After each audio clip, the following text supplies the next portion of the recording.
As I travel around the world, one of the things that people most talk about is how busy they are. It's as though we don't have 24 hours anymore in the day. Everyone is busy. Everyone is tired at the end of the day. We're all like a bunch of hamsters running in a wheel. Seem to not be getting anywhere, but we're all out of breath. This has a tremendous and terrible impact on our Christian life.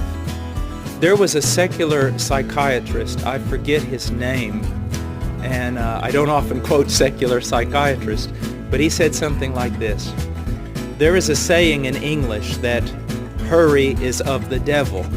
And he said, no, that's not true. Hurry is the devil. And what he was trying to say was simply that it's one of the things that is most doing damage to the individual, our society, our culture. And I would submit to you it's doing a great deal of damage to the church. There are so many things calling for our attention. And now that we have this explosion of the internet with Twitter and Facebook and websites and such an overload of information, we have less time than ever. Less time than ever. And because people, now don't be offended, but because people are very egocentric and everyone wants to be a movie star, everyone now has their own Facebook page and their own Twitter account, and they're announcing to the world everything that they're doing, everything they are, and everything they believe. Now, some of that, I suppose, could be good, but a lot of it's just a waste of time. Now, the question is, since everyone is so busy, what can we do to affect this problem? Well, first of all, we need to realize something, that we are not called by God to do everything. We are called by God to do His will. So, if we're going to order our life, we must know what God's will is, and that is found in the Scriptures. You know, it seems like every question someone has, the answer is always this: go back into the Scriptures, read the Word, and find out what He has to say. But the way I handle all of this, because it also affects me, is I set priorities. Hopefully they're not my priorities, but they're God's priority. What is my number one priority every day? Number one priority. I would have to say it is meeting with God.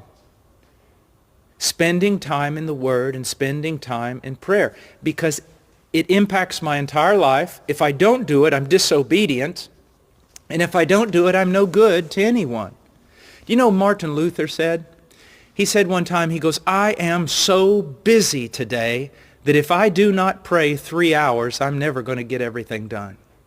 Now, you see how different his attitude was? We say, we're so busy today we can't pray. He said he was so busy he had to pray so that God would give him help and order his day and help him to get everything done. So the first thing is meeting with God in His Word and in prayer. The next thing that is important, that is a priority, are the relationships that God has given me. My highest relationship on this planet is with a woman, my wife.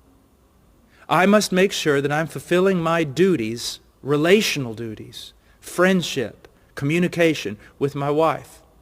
After that, my greatest and most important task as a father, and especially since we homeschool, is to pour my life into my children. Now, obviously, I also have to work. I work in a mission. I have a job that requires at a minimum 8 hours a day, and usually it's sometimes twice that. And so when I go to work, I work hard.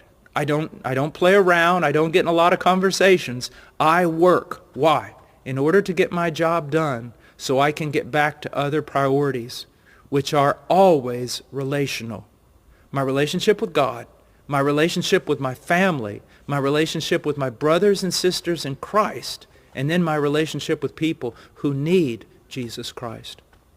I think it will really help most people if they would put meeting with God first and then put their relationships, the relationships that God has given them, following that. Then, of course, their work that they must do in order to sustain themselves and their family.